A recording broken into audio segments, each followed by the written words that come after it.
Good morning, everyone. Good morning, good morning, good morning. Welcome to another fine Wednesday morning here in the city of Philadelphia, the city of brotherly love. It is a warm day today. Highs in the upper 80s. Um, uh, I don't know about you, but yesterday it was supposed to get up to the 90s, and then it ended up feeling like it was in the hundreds. And that was a little too hot for me. I've obviously been out in the sun. I've been out in the sun on the ocean, and it's everything just feels too hot. At any rate, we got a great show for you today. We're back from a little break, a little hiatus. We take those from time to time so that we can refresh and renew and come up with new stuff. But it seems like not much changed in our little 5 week break, other than this cough. Today's show, Challenger Reality, Sailing the Ocean is a Real Challenge. That comes from a Morgan Freeman quote. If you live a life of make-believe, your life isn't worth anything until you do something that does challenge your reality. And to me, sailing the open ocean is a real challenge because it's life or death. Um, and, you know, I think that we could probably apply this a little bit to what's happening here in the United States and around the world. I think, and in general, the kind of waves and repeating history that we encounter all the time. Um, a lot of people feel like they need to challenge themselves um, because their day-to-day life doesn't challenge them. And then oftentimes when they do decide to challenge themselves, it's in this way that is literal life or death, and we end up with things where people are having massive consequences for other people. Um, in the history of humanity, there's not been as easy a way to have massive consequences for other people as it is now because we have literal weapons of mass destruction at our personal disposal. And I think that, even if you're looking past guns, even if you're looking past automatic weapons, you have cars, you have um, airplanes, you have all sorts of destructive methods at your disposal if you suddenly feel the urge to have a life or death experience. And like most other things, I think that the probable solution is providing more experience opportunities for people. I think that we may have created a society that blocks us off too much from the experiences that we're supposed to have as human beings. Um, anyway, we'll be talking a little bit about the Velocity Fund, the Jersey Shore, homelessness here in Philadelphia, and overfunded police. Again, I talked about that just before the break, but it hasn't changed. And there's a new example of overfunded police. To talk with me this morning, we have our special guest, Rivastover, with the Honesty Hour, an Art and Vine entertainment production. I'm going to bring Reva on screen. Reva, if you would please say hello, welcome, and introduce yourself, your pronouns, and what it is you do. Hello, welcome. My name is Reva Stover. I use she, they pronouns. I am an artistic director of theater, a playwright, director, actress, and producer. I started this company, Art and Vine Entertainment, late in 2021, and it is an interdisciplinary social change production company which focuses on creating safe spaces, opportunities, and representation for marginalized people. Awesome, awesome. Well, thank you for joining us this morning. Let's talk a little bit about the honesty hour before we get into today's topics. What is the honesty hour, and where can folks experience this production? Yeah. Super exciting. So the Honesty Hour is a podcast about marginalized people's experiences in creative industries, as well as, just, getting to know them, talking about their lives, some hot takes, some great advice, and everything in between. It's really just really dynamic and interesting conversations with people from all different kinds of backgrounds. And it's available wherever podcasts are available, as well as on our Patreon, which is Art and Vine. We have digital visual content available of our podcast. In the first episode ever comes out on June 12th. So very, very exciting. And that will be with our guest, Nick Whitcomb, who um, is the coordinator and lead of the Black Theater Coalition, which is centered in New York, but works all over and very much in Philadelphia as well. Yeah. Awesome, awesome. What caused you to start a podcast in the age of podcasting? What's the attraction of a podcast in the moment? Yeah, I think that when I was a very little kid, my mom worked at a radio station as the HR manager.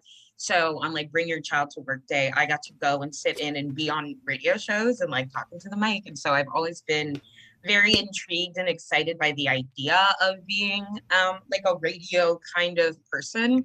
And podcasting is that, but in your home, which is awesome. And then on top of that, I love learning about people. I think podcasts are so accessible in a way that some other forms of media are maybe not so accessible, in that it's less costly to produce than trying to do a full production of like a YouTube channel where I sit and interview people. Anybody can listen or engage with it from anywhere. There can also be a video component, but you can also just kind of have this very free, accessible form of information sharing and storytelling that I'm just obsessed with. I also wanted to put something positive about marginalized people out into the world. I think right now, when I think of podcasts, I think of those two gentlemen that are always talking and saying terrible things about Black women. And there's more than one podcast like that. There's quite a few like that, actually, sadly, not just about Black women, but women in general or queer people, just not saying very positive things. And I wanted to be a piece of the fight against that line of podcasting, because I do think it's a very positive and communal space where we can all kind of rally around each other and our stories. And I want to provide something positive into the world instead of something negative and harmful. So yeah, that was, and it's always accessible, especially right now in the age of COVID. It's so much more accessible, I think, than creating, filmed content or live theater content. It's a little trickier to do nowadays. But we can always share stories through this virtual medium. So yeah. Yeah, yeah. I think it's fascinating.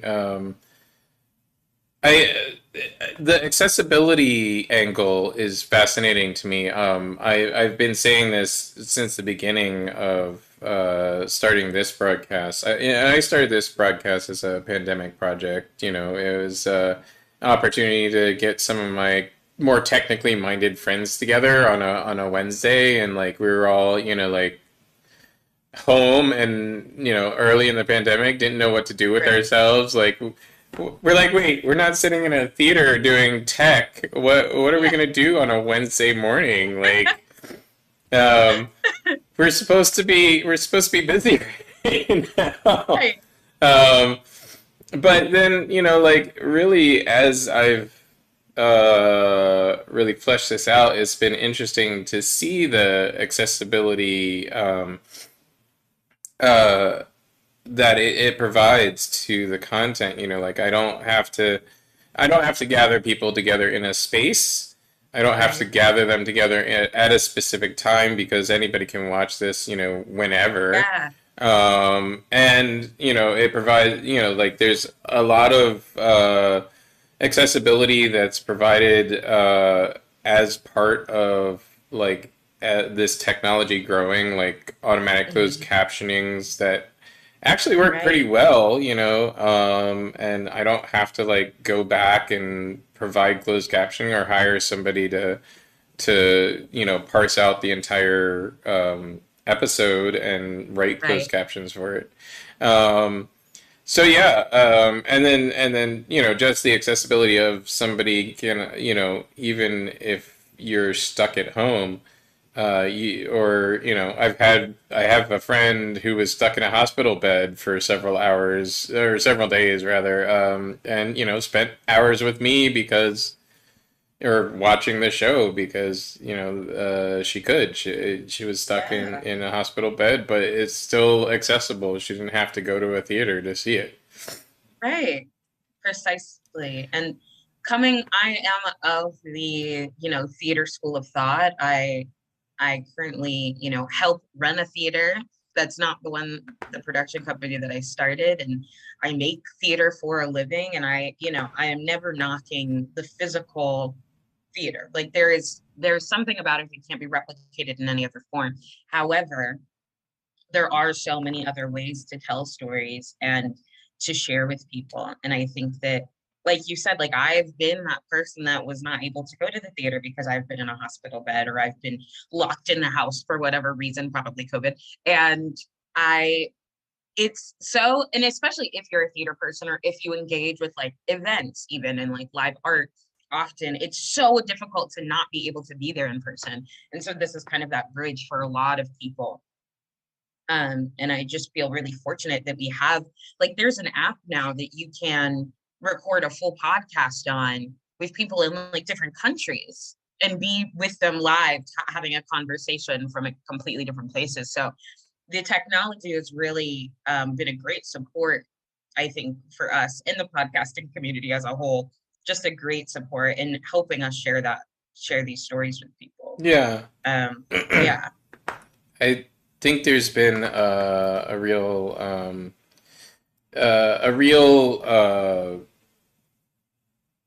how do I want to say public demand, a public appetite for content, so it's just very interesting that like this content exists as it does because of you know perhaps yeah. mostly because of COVID, but just it wouldn't. It may have been, 15, 20 more years before this kind of stuff was as accessible as it is. Yeah, it's wild to think about. Um, what? So you're starting on the 15th. You said is your first The broadcast. 12th. Sorry, the 12th. Is the first broadcast, and then what's your schedule going to be? Do you know yet, or are you just going to do it Yes, as it's a is? monthly podcast and it's about an hour long. And it happens, I believe, the third or the second Saturday of every month. Okay. Yeah, yeah. Awesome. Sounds so Whatever good. that. Thank you. I'm excited. I think it's interesting because I thought when I originally started planning this podcast, I almost thought it was going to be like Jerry Springer, but for marginalized artists. And they'd be like, that boss was so terrible to me, and let me tell you about how awful they were.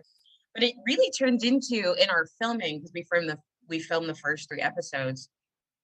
In our filming, it really turned into them just talking about their experiences as a whole more so than this one terrible person did this one thing to me. And it's so interesting how the artists are both, kind of conditioned not to say the name of the employer that was racist or ableist or treated them terribly or homophobic because of the need for artists to continue to work.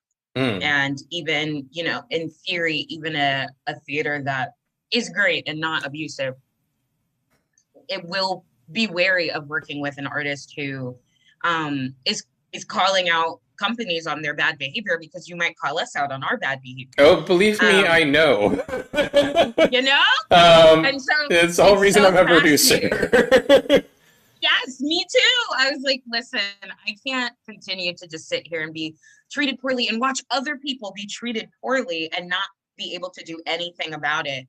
Like, you don't just get to hit people and then be like, how dare you tell anybody that I hit you? Right. Like, yeah, I know that you're all bruised up, but just deal with it. Be quiet. Why would you, like, no, you would never the ever the expect that. refrain of "oh, that's just how it's always been" just irks me in Uh, so many ways, and yeah. that's what people always fall back on. They're like, "oh, that's how it's always been. That's what we're supposed to just suck it up and deal, and it's just a bad client. You're a freelancer. Yeah. Get over it. Mm-mm. Just don't work with them Which, again." no, But that's not, yeah, it's inappropriate. no. And sure, that may have been what it was in at one point in society, but society grows and changes. We need Right. to we We're need not to there anymore. recognize that.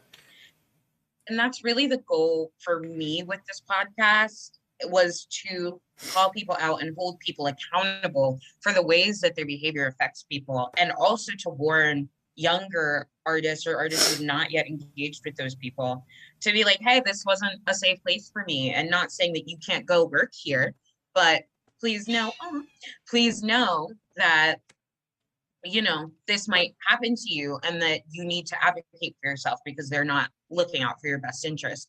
Because even in that same vein of saying, oh, just go work for someone else, is not sustainable No. for your whole life as an artist And or it's as a also not freelancer. sustainable for the industry in general Right. because the industry always the entertainment industry, especially theater industry, live theater industry, Mm-hmm. always suffers from a lack of available employees, especially here Mm-hmm. in Philadelphia, where we have people drawn to New York constantly and Right. drawn out of our pool of labor. Right. Um, and we it fascinates me that the old school production companies here in Philadelphia just work on this predatory model where they like just Mm-hmm. churn through people, Yes. providing less than livable wages and expecting people to be there like making sure the show goes on, but not looking after the health and welfare of the people that are Yes. working for them.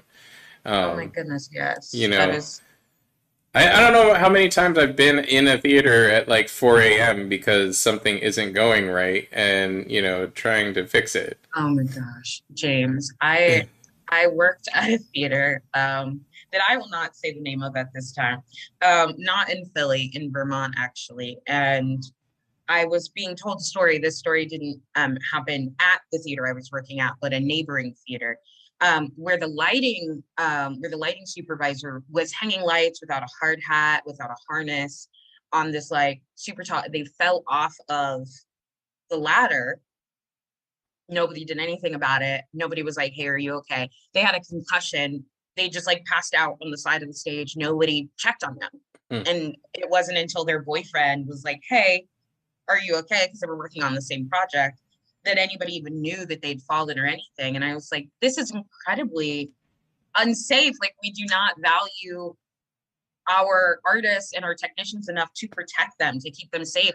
And if at the very least, it is in your best benefit as a producer to protect and care for these artists, because you at least want them to make it through to the end of your show, to the Right, end of your right. production, right? And preferably, you would want them to come back because there is an element of institutional memory that makes productions Yes. cheaper So to much do easier. and easier to Yes. do as you go on. Yes.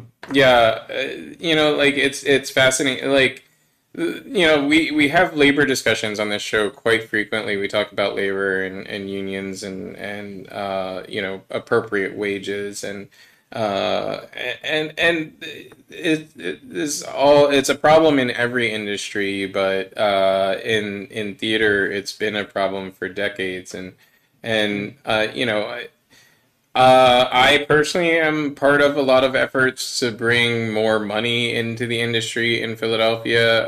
I believe that, yeah, and get that money distributed to more a more diverse set of companies because a lot of the available funds get sucked up by a few companies. But I'm of the opinion that the more business there is, the more business there is, so to speak. The more audiences go out to see things, the more companies that are successful, the more people are going to want to see things in the city of Philadelphia, and the Yes. more people that are going to visit. We were talking about a rising tide lifts all boats. Yesterday, I Mhm. was talking about it with a friend, and I said we should modify that for the modern context with saying a rising tide lifts all floating boats, because Mm. um, Yes. Yes. if your organization doesn't have the means to even tread water, so to speak, Uh, the rising tide's not going to be too great for you. But you need to provide everybody the funds to at least operate at a nominal level. Um, yes. there is a grant program called the Velocity Fund that is open to submissions right now. They're open through the end of the week. Um, I have that open somewhere. Let me find it. Oh, there it is. Directly supports artists in the city of Philadelphia by awarding project grants for up to $5,000. So it's a Hmm. $5,000 individual artist grant, and it's open until the 6th. Um, Applications are open to the 6th. The grants come out in August, and the projects cannot be scheduled until September. And it is not for nonprofit organizations or for-profit organizations. It's only for individual artists. So if you're an artist in any media, check out the Velocity Fund. It should be a good opportunity. But these kinds of opportunities, I think they're important for artists like us. Um, and I don't think people realize how important it is to fund the arts. And this being budget season in the city of Philadelphia, our Yes. mayor's It is. office and the city council are working on a budget. Um, and as is always, some of our artists might not be too familiar with the intricacies of passing a budget in the city of Philadelphia, but as is always, the city of Philadelphia, the city council tends to, and mayor's office tends to push this process off as long as they can, so that it hits the deadline. There's a codified deadline for the budget of the city of Philadelphia. It must be passed by July 1st. And the city council then immediately goes on summer recess. Um, it's great. Wow. Yeah, so as soon as they didn't do their Mm. job, nobody can complain about it. Um, so Impressive. what usually buys the mayor's office time? So this process works thusly: the mayor's office proposes a budget. The city council looks at that budget, has hearings about it with the public, and counter proposes a different budget. And then the mayor's office and the city council are supposed to work in kind of behind closed doors fashion to negotiate a compromise between the two narratives. More often than not, lately, at least for the past 10, 20 years, um, the mayor's office kind of slow rolls its initial release of its proposed budget. This year, they got it out in a timely fashion, but it was nothing like what anyone would want to see. So they tend to slow roll their initial budget proposal because they expect there to be pushback.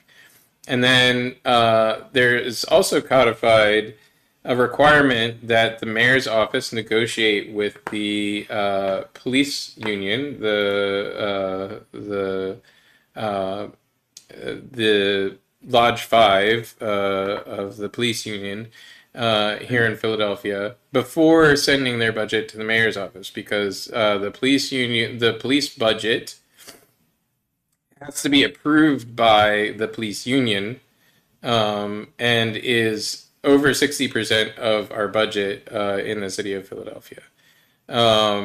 So this is by rough way of a segue into overfunded police. um, we It seems to me like in the United States we tend to use the police as a tool, but since so much funding goes to the police, we see that tool as a solution to everything. It's the only tool that we have left in our tool chest. And perhaps that's not the way to work things. I don't know. What do you think? Yeah, I mean, I definitely am of the camp that we should give the police less money. They they're not using it well. Honestly, clearly, we can see there's so many. Not even just here, everywhere, but especially in Philadelphia, they're not using it well. I would love for them to give money to fix the roads. That's just a start. Let's house some people. Let's feed some people. Just, so many other options, and even the or delegate some of that police funding to people that are better equipped to handle the issues that they're not currently handling. I think that's really the best way for us to move forward, because clearly they really want to give this money to the police, even though it's been years of us telling them, showing them that that's not working out. That's not working So out, but it's not working out. let's give more money to the police anyway. Yeah, They're like, if and we throw money at the problem, it'll go away. yeah, But the facts are that you're just wasting money. You're just wasting money because the problem is not going away and it's not getting better. You have to hire qualified people. Even if they gave the police more money, but they also required them, like the requirements for becoming an officer in the city of Philadelphia or in the state of Pennsylvania was heightened to match what they actually need to be qualified to do.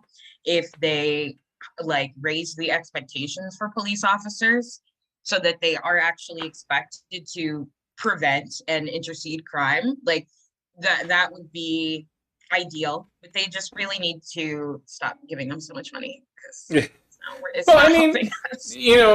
and the funny thing is, when we say give the police less money, or defund the police, there's always this horrified reaction from people who grew up in the generation that, oh, police are the good guys. Yeah, Yeah. and like, oh, but we need police. Do we need police? Like, is For there what? a need for police? What problem do police solve? Um, yeah, I go ahead. Yeah, no, I don't think they don't really solve problems. They actively don't, not really. They actively don't solve problems. And in fact, I want to preface for the viewers, I'm not a political scholar. I make art, okay? But I have been an active and engaged activist and citizen for my entire life. And I feel like, if anything, from what I've read and what I've seen, places that are more heavily policed, we find more violence. And if we know that the thing that actually solves problems is creating tight knit, well supported communities. Um, that's actually what is minimizing crime. When you look at places like the suburbs, they don't have as much crime, and it's not because there are more police. In fact, there are less police. It's that there are smaller communities, and the people in those communities have the resources that they need to survive and thrive, so that they don't need to resort to violence or any other kind of crime to live. Most crime begins at the state of needing something and needing to meet your basic needs and not being able to do that. And the police are really just there to jail and punish people rather than help them in their quest to meet their basic needs. So no, I don't think that we need police. I I think a mean, lot of the things that police do can be solved by therapists, social workers, people that are, actually qualified to handle those problems. ultimately, the police. I don't want to say what are they? What's the politically correct version? It's not police force any longer. Oh, Um, uh, police departments, sure. The police in general have evolved to be basically their duties have evolved to become documentarians. They're equipped with cameras. They're equipped with notepads. They're relied on as witnesses. Um, but when it comes to violent crime, when it comes to something actively happening, it seems that these very well armed and very well trained folks are incapable of actually responding in a responsible manner. Um, and people say, "Oh, well, what if we gave them more training?" Well, they're pretty highly trained at this point. A lot of the funding that we give police goes towards training, and you know, perhaps the training is bad. That may be something that you want to look at at some point. If when a technician on a job is not doing their job correctly, the first thing to do is review what they know of the job and then right. correct any in ill-informed assumptions that they have. Um, Perhaps we just need somebody to do that pretty much across America, but Mhm. that's not going to happen anytime soon. So looking at what you're saying, yeah, crime starts from a place of needing something. I would say that the needs that usually aren't resolved are more uh, I'm searching for words here a lot today because my I'm just brain tired. But this whole conversation, like these conversations that we have over and over again, it's just it's frustrating and trying to find a different way to say it. One of the things I spent a lot of years in tech, where I was a support person. I would troubleshoot. I would try and help people over the phone correct something wrong with their computer. And one of the things that you learn quickly is that the English language in particular is so ambiguous that you need to say things in multiple ways in order to get Mhm. people to understand them. Um, and so I don't necessarily feel it's bad that we have these conversations over and over again, or that things happen even after we have serious conversations about them. Mhm. I think that's okay. I just think that it's tough to continue to try and find a different way to say it.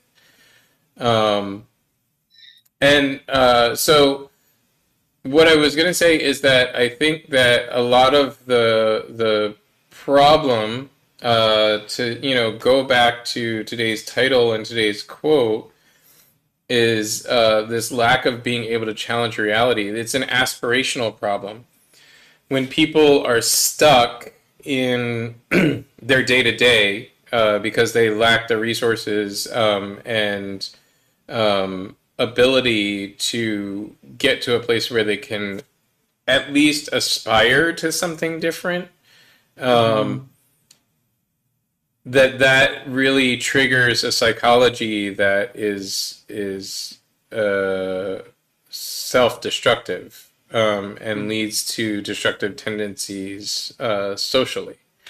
Um, because at the end of the day, when you look at active shooters, when you look at even just folks who are committing gun crimes on the streets of Philadelphia, mm, the psychology, the framework is usually very similar in that you know an active shooter going to a mall or going to a school and shooting up their uh, friends and people that they know. Um, it's the same as in Philadelphia street crime. If you don't know anybody who is you're not going to get shot except for perhaps in stray gunfire. You're mhm, if you're not running with a gang, or if you're not intimately like involved in business with gang members, right, nobody's going to come after you.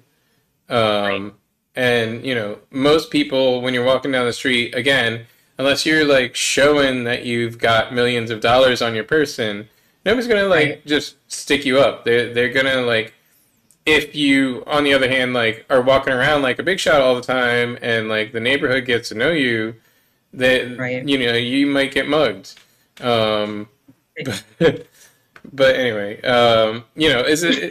it's the same, but it's the same thing. Like people experience violence at the hands of people they know, and Hmm. it's because those people executing the violence have a need, and I think that need is psychological more than even like the root of it is Hmm. psychological more than anything else. And it goes back to, if all your time is taking up providing your basic needs, you get to this place mentally where you can't think outside of your immediate necessities.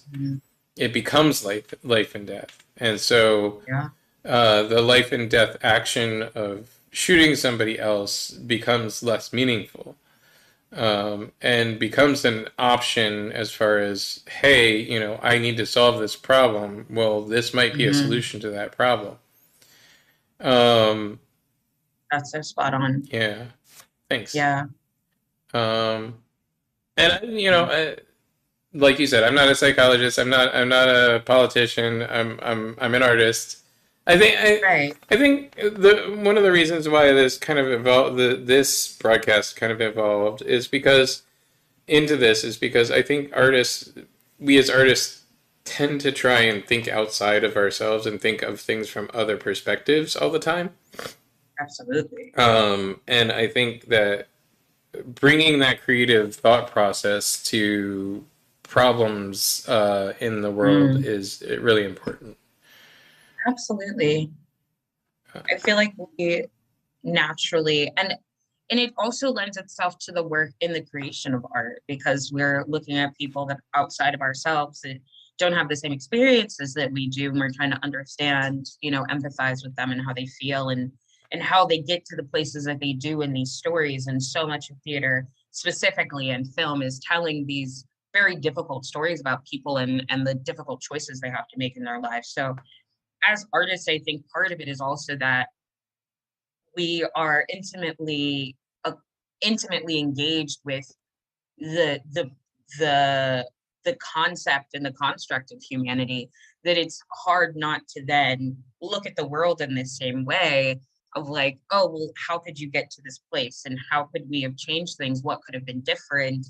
um because life is a story, although it's happening as we read it, it is also a story, and there's so many characters and so many players in everybody's story. It's hard not to look at the world and be hopeful and try to dream of that better tomorrow and how we could get there. you know? And so, yeah, I'm not like perfectly equipped to talk about it. But I, one, am a person who's lived in this world Right. and has experienced these things. So I do think there is part of that I'm like, I do have a right to some opinion because I have experienced and seen these things, but also it's like, yeah, it's kind of embedded in the work that we do. And so it's really difficult to turn off, even though I'm not like a therapist or a politician or, anything like that. So, I find it interesting this concept of specialization.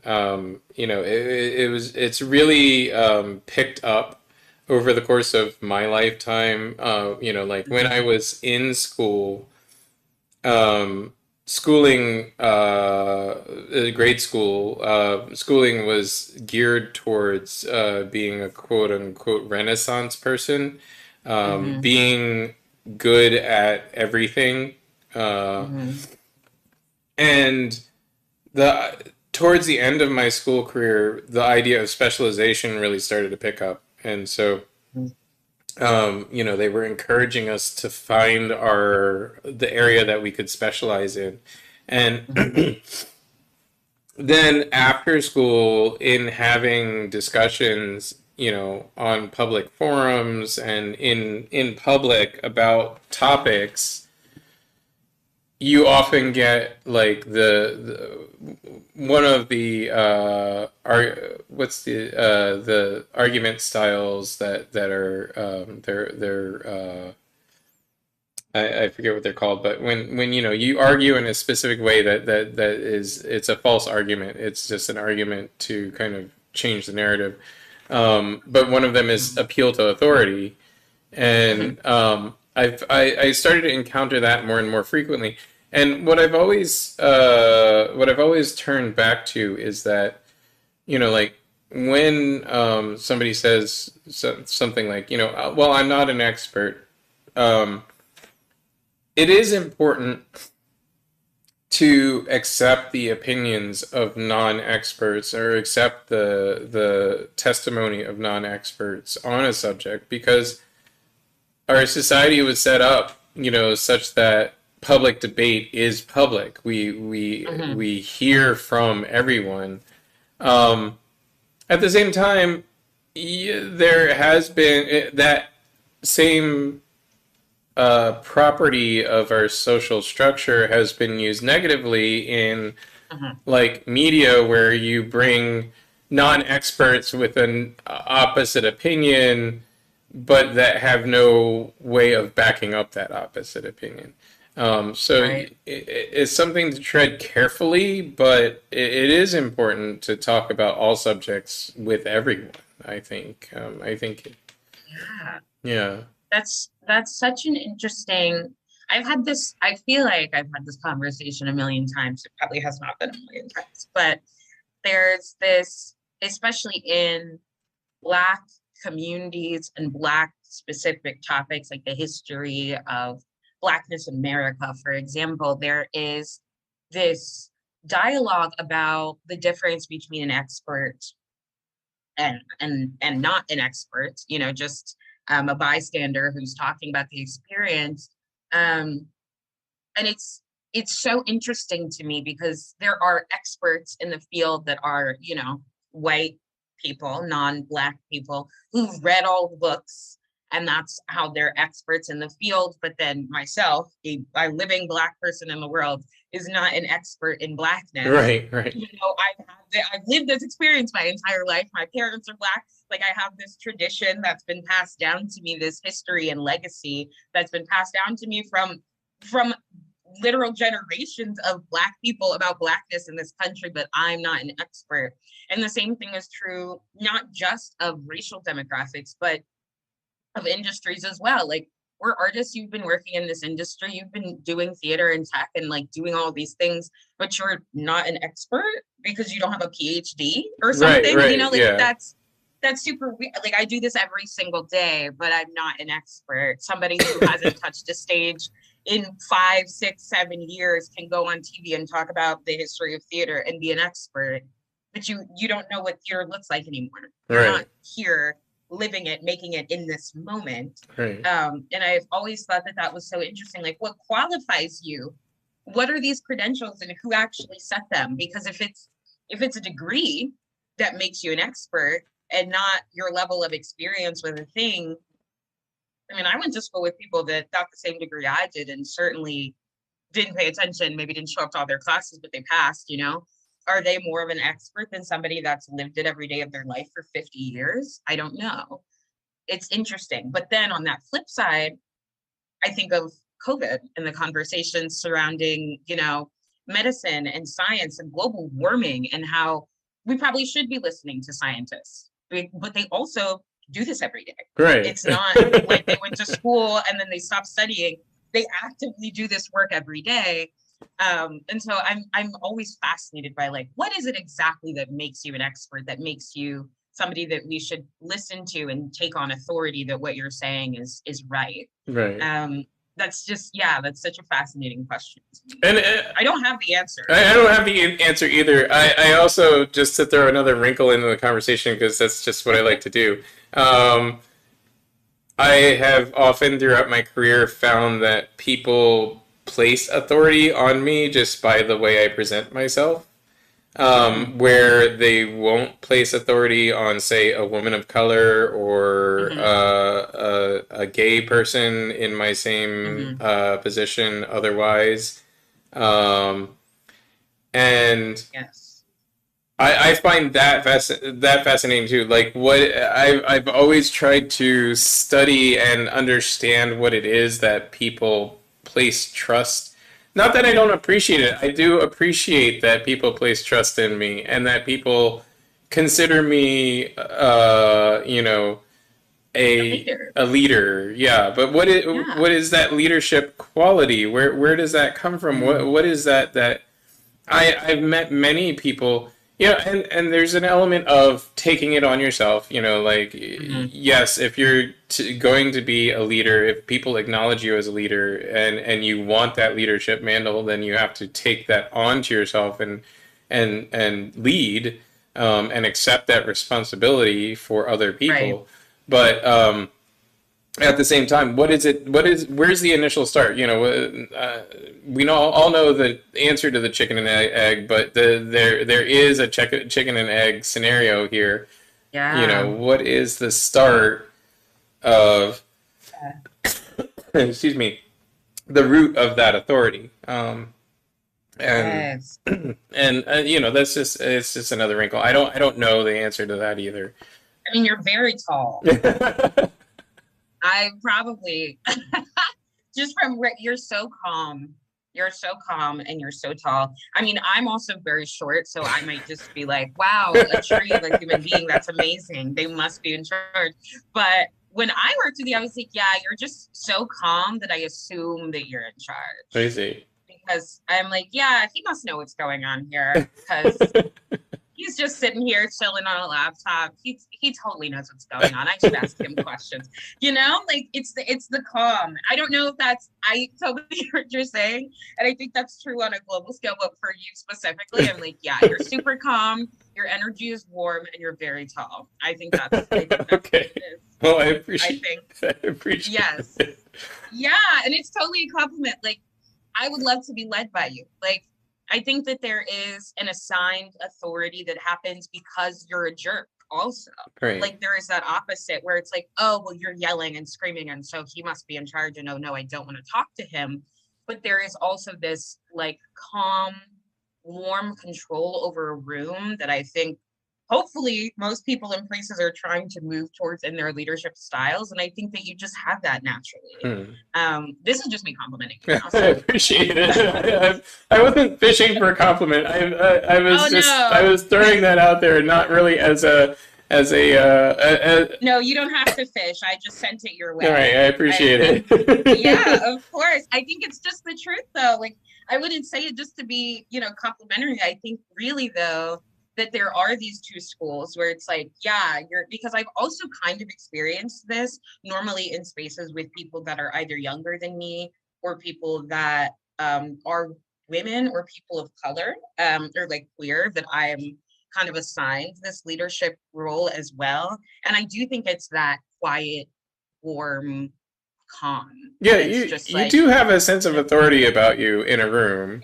thank you so much. And also, not, and I mean, it is complimentary, but not as, not as repaying a compliment. But yeah, in a room, I definitely instantly identified you as the other director that I hadn't been introduced to. Because I think I think perhaps that calm authority, the quiet calm authority, comes from being people of color, and Yes, also being, absolutely. like just having a face and a demeanor that people Mhm. place trust in, Yes, exactly. and then just if you can accept that trust, if you are of the constitution that you can accept that trust Mhm. and accept that authority that people just bestow on you, then Right. it kind of builds on itself. Yes, exactly. And Right. I think that there's an element of, as we talked about, having witnessed, experienced, and learned from the very nasty behaviors of the leaders that came before us. But it's like, oh, I don't want to ever make anybody feel like that in a room that I'm in charge of. I don't ever want anybody to feel afraid to come talk to me or ask me questions. I don't want them to be like, oh, if I mess this up, she's going to hate me or she's going to say something bad about me or she's going to berate me. I've definitely been in rooms as an actor where I was positive, and then it happened that if I messed up or somebody in my cohort messed up, that we were going to get yelled at and we were going to get berated and told that we were terrible or dumb or not worthy of being here. And that's happened. It's unacceptable. And I I don't think I would ever, treat people like that, because as an individual person, I don't talk to people like that. But I definitely make sure that when I'm frustrated, when I'm tired, when I, feel like everything is falling apart, I do not take that out on the artists around me, because I've been the artist that was taken out on, and it doesn't feel good. It feels incredibly unsafe, and I nobody think deserves to be talked to like that. I unfortunately have experienced a moment or two when I have definitely taken my own tiredness, frustration, etc., out on people that I'm working with. But the way in which I do it is perhaps it's no better, but it is perhaps more relatable, I guess, from the person receiving its perspective. I tend to Right. like get disappointed. um, Mm. Yeah. in my coworkers, if like, especially if something is repeatedly happening that and it's so difficult, it's so difficult because if you're like, so recently, and one of the other reasons I chose today's quote is I delivered a boat from Nyack, New York to Philadelphia, and that requires going out on the open ocean for many, many hours. And then we navigated overnight because we wanted to get it here by Sunday morning. So we navigated over Saturday night up the Delaware, which is very disorienting. Like once it turns black out, there's just little spots of light everywhere. And there's no way to tell where you're going. You've not experienced this from this perspective ever in your life. Um, and so there's very little reference point. And I lost battery power on my cell phone, which was running the Navionics, the navigation application that I was using to tell where we were. So I had to, fall back. I do know enough about navigation that I'm able to use a compass. I'm able to read the lights and bells on buoys, and understand where I am and what's going on. But it's much more difficult and it's much higher anxiety. And so when you take on that kind of responsibility, not just of yourself, but everybody else that's with you, Yeah. and then things go wrong that uh, from people that you're asking that are there with you but are ostensibly there to help you. Right. It's very easy to get edgy and get angry and like kind of Yeah. but I won't yell. There's no point in yelling. Like that just heightens the situation. And I do want to say that I'm not at all saying that I've never gotten snippy or frustrated, Right. but that's like because we're human people, you Right. know? Like, and especially in the theater, like that, I would have just cried. I don't know how, but I would have just cried so much. And I've certainly been frustrated. And it's not that I'm like, oh, I don't have emotions. It's all positivity here. Like I have not yet found a way to do that. I certainly am like, I'm an actor. My emotions are on my sleeve. I'm like, if I'm frustrated, I'll tell you that I'm frustrated. I'm not going to berate you. I'm not going to be like, oh my gosh, you're the worst person ever. But I might be a little short with you. I might not be the most wonderful person to be around in that moment, but it's not abusive. Right, It's yeah, not unsafe. I'm It's not not toxic. trying to take it out on the other Right. It's person. just a natural course of human life. I can't bottle up all my emotions forever in this, you know? And then when you're working on a show, like you probably haven't slept or eaten very well in the time that you're directing or, doing tech for a show. Like it's a lot. We're all human. Actors also get, snippy. The people that work with you will get snippy and frustrated. And I'm not looking at them either like, wow, you're the worst person ever. How could you do that to me? That's so terrible. I'll never work with you again. We all have feelings and we all need snacks sometimes. We But all need you snacks.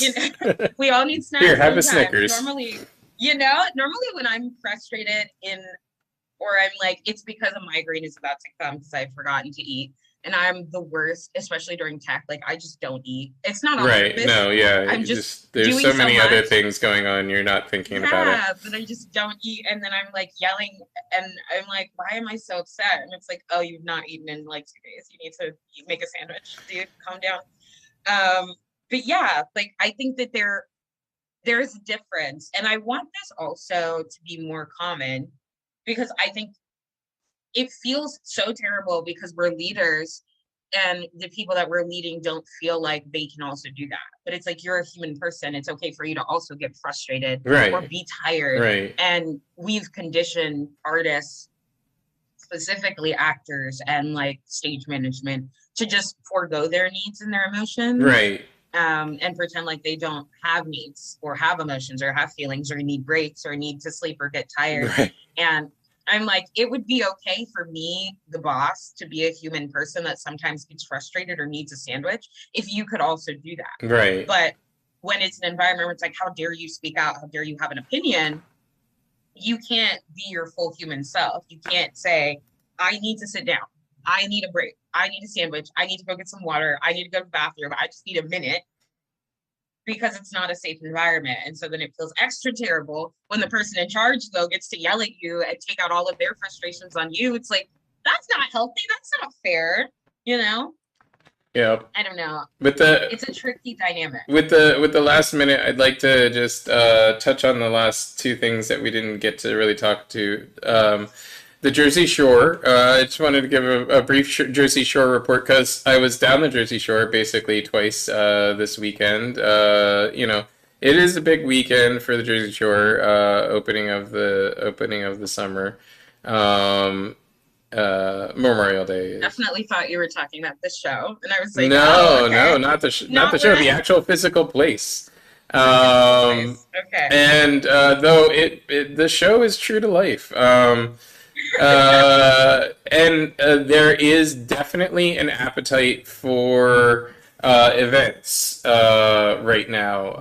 And so if anybody has any question as to whether or not they should be producing a live event, I know we talked earlier about it being a different thing as far as accessibility and whatnot. There seems to be still an appetite for people, large numbers of people to gather in very small spaces. The Yeah. first marina I was in had a small bar and had a little band inside. The capacity was maybe 100 people max, and there had to be like 400 people there. It was just my friend and I walked in to grab a beer. We'd been out on the water all day, and we instantly walked out. It was like, nope, too many people. If I didn't have COVID yet, I'm going to get it from this room.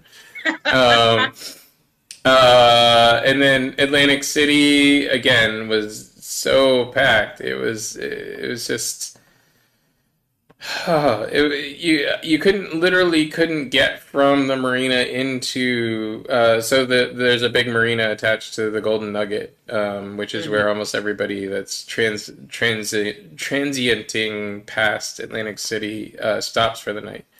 And it's a nice marina. Um, Great showers, especially compared with the one in Manasquan. These are little details that you only get here. Um, but yeah, the marina in Atlantic City, there's a bar between you and the building. If you Mm. wanted to go eat or whatever, or go gamble, whatever you want to do at the Golden Nugget, there's a bar on the marina. And it literally took us 10 minutes to get through the crowd at the bar to get into the building. It was just, there was Gosh, so many people there. that's too many people. Yeah. Yeah, it is what it is. There's an appetite for people to gather in large numbers in small spaces. I would caution that it is possible that you're transmitting COVID. So, definitely consider whether or not to wear a mask. Yeah. I would advise it, but also I've been guilty of forgetting my mask, so it Right. happens. And then to touch on homelessness, there's a story out of South Philadelphia that won't get any play on any news media anywhere. Um, just a random person here in South Philadelphia reporting that uh, there's a young couple living in their car out front of this person's house, and this person doesn't know the young couple, but was trying to figure out how to get their car towed. Now, there's various Facebook groups, and this Oh my gosh. this was posted in South Silly, which is a more progressive Facebook group, more of the quote unquote woke folks. And I don't mind calling myself woke. I don't know when woke became a negative thing. But I mean, It's originally, only negative when it's not genuine. If you're not genuinely woke, you're not actually doing right, the work. right. So I don't think it's negative Well, right now. it was I actually heard a little bit more of the history of the word woke, and apparently it was originally intended as sarcasm. Oh Um, yes. yeah, but at the Yeah. same time, you could. I think a lot of people just did take it on as a mantle and be like, Hmm. no, yeah, I actually am woke. Like I woke up. Like I pulled the wool from my eyes and I saw what was going on. Exactly. Anyway, but the you don't post in South Silly. How do I get this homeless couple's car towed? Because you will get jumped on. Yeah. Take What the heck? take that over to South Philly, born and raised. But yeah, Terrible. but it brought up, a lot of assumptions about drug use. A lot of people were like, oh, they're probably junkies and shooting up in the car, and nobody wants to see needles on the street. And then one person made a really good point, which is like, oh, good thing there's not a safe injection site in South Philly, because that would have drawn people in, putting out trash and needles on the street. Uh, no. See, this is the point of the safe injection site, folks. Like, if these folks had someplace to go and use and get associated with cleaning programs so that they can excuse me, enter recovery and try and, you know, get a new place to live other than their car, Mhm. because nobody wants to live in their car. Yeah. It's not a choice that people are making willingly. No, nobody's going, oh, I want to pay my rent, but this dime bag is more valuable. They're just going, no, I have an addiction, I need this dime bag, Right. and screw rent until that's the big problem. Right. Yeah. Anyway, sorry. Uh, no, I mean, it's, hey, I just can't get over that somebody would be like, how can I get them towed in public? Why would you ever say that in public? Like out loud? You just want the record to show that you're a monster forever? Like, that's not, that's not the vibe. I mean, you can do whatever you want to do, but like, oh, that's insane. It could never be me. That's all I'm saying. Like, I was so hopeful that this story would be like, yeah, and then she brought them food, and it was like, that's what I thought this was going, and you were like, yeah, how can I get them towed? And I was like, what? What do you mean? No, So yeah. heinous. I would never even imagine that that was the next like step of the chain. Like, oh my goodness. Ugh, monsters. No, yeah, I mean, it is what it is, I guess. Like you can't people speaking of the two types of things, Right. in sociology, there's people who are interested in the greater good, interested in their fellow man, and people who look after themselves first. And yes, there is an element in any situation of you have to put on your mask first. Like they say in the airplane. Yes. Put your mask on first. Take care of yourself. Make sure you So that are. you can help others though. Yeah, but yeah, that's so that you can be safe and alive to help others. It's not put on your mask first and then grab every other mask you see, just in case. It's put on your mask first and then help the person sitting next to you if they haven't gotten their mask on. Um, Man, I just truly I'm like, you're fine. If you are in a position where you can be like, how can I get their car towed? You're fine. That person's car outside of your house is not doing anything to you. Literally nothing to you. You don't mind your business. Everybody needs to learn how to mind their business. Okay. I just can't. I'm just like, that's so gross. That's so gross. And I completely understand putting on your own mask first, but your mask has been on for 30 years. Like, you're fine. You're going to be okay, babe. These people need help. Help them. Not the, what? Okay. I'm going to be upset. I can't. I'm I'm sorry. just like, it's not your fault. It's just the universe. Like, please just don't be selfish. There's a difference between caring for yourself and making sure that you're okay and being selfish. Right. And I feel like this is a level of selfishness. Like you just don't want to have to look at somebody living in a car. That's the reality of where we are. We live in the city, one. Two, there's people living in cars everywhere. Maybe do something about it instead of trying to criminalize and vilify these people and take away the only sense of stability that they currently have. Right. Just a, Yeah, just an idea. just a thought. Just a Yeah, thought. you know, Any last? Speaking of just a thought, any last thoughts from you? Anything that you would like to introduce or talk about, or um, remind folks where they can see your show again, yeah. and all that. Yes. This has been incredible. I love discussions like these. We have very similar discussions, though maybe not as well prepared as James has done today. Um, on the Honesty Hour. So please check it out on Spotify or wherever podcasts are available, completely free. And please also check out our Instagram at Art and Vine, Art and the letter N, Vine with two E's. Twitter and Facebook are also Art and Vine with one E. And yeah, we also have some in-person live events coming up. We have a huge art show that'll be like catered with local Philadelphia artists, and hopefully we'll also be indoors because AC in the summer is no joke. This summer that'll be live. We'll have a workshop series as well of some new work.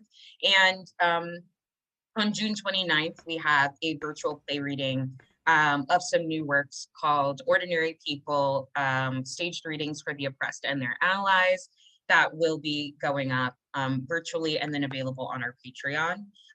So please come support us. We're getting our website together, and hopefully that'll be up by next week as well. So check us out, Art and Vine Entertainment. We're coming, and hopefully we'll be also doing some service projects. So if you're interested in volunteering or supporting us in any way, please never hesitate to reach out. Thank you so much, James, for having me on today. It's been such a joy. Thanks for coming on. I really appreciate it, and you're always welcome back anytime you wanna. If you see a topic that you like, the link's always the same, the password's always the same, and you can You could just be an extra voice, even if you're not the special guest. So feel free to jump That's so on. exciting. I will. And yeah, really appreciate it. Really appreciate that there's other Black voices, Black centric voices out there. Representation is important, but also just actually being out there and talking is important. Having that viewpoint out there is important. Um, get your art and Vine on. Check it out when it goes live. And I'm going to go to a one up of me. I'm going to thank you for joining us, and then I'm going to take you off screen so you can head out if you need to. If not, feel free to stick around. I'll be here for a few minutes after the broadcast. Um, thank you, everyone. Thank you for joining us today. I really appreciate it. We're back from hiatus. We'll be here for the next 15-ish weeks. We might have 1 or 2 weeks off here and there, just because we've got a lot going on. But we will be bringing you the show every Wednesday for the next 15 weeks as much as possible. The show's all about this what we just did. We talk about something happening in the art community here in Philadelphia, and then we talk about current events, and we provide it from the Black perspective, at least this Black person's perspective, and hopefully get you some information that maybe you didn't know, or talk about topics that you might have an interest in. Feel free to join us on Patreon, patreon.com/LightThiefProductions, and subscribe to us on Twitter, Facebook, YouTube. I believe we're also on Mob. Yeah, we are on Mob Crush, and I believe, yes, and we're on Twitch. So subscribe to us at any of those locations or all of them. On the YouTube page, if you hit the notification bell, you'll get notified every time we go live. And always feel free to tune in later. Say you have something coming up Wednesday morning at 10 and you can't tune in live. Tune in later. Watch the show in rebroadcast. It's always up right after the show, right after the media processes, and so get your weekly coffee break chat here, or on any of our outlets when it is convenient for you. So tune in next week, folks. Really appreciate it. I want to say thank you to my associate producer, Megan Angelino. She's always working really hard in the background, providing links and making sure guests show up and doing all the stuff that I don't have time to juggle in the middle of the show. Really appreciate it. So give her some love. Like I said, tune in next week. Let me know if there's anything that you want to talk about in specific. And if you have any guests that you want to see, feel free to send them our way, and we'll get in touch and talk to them here live on the show. Have a great week, everybody.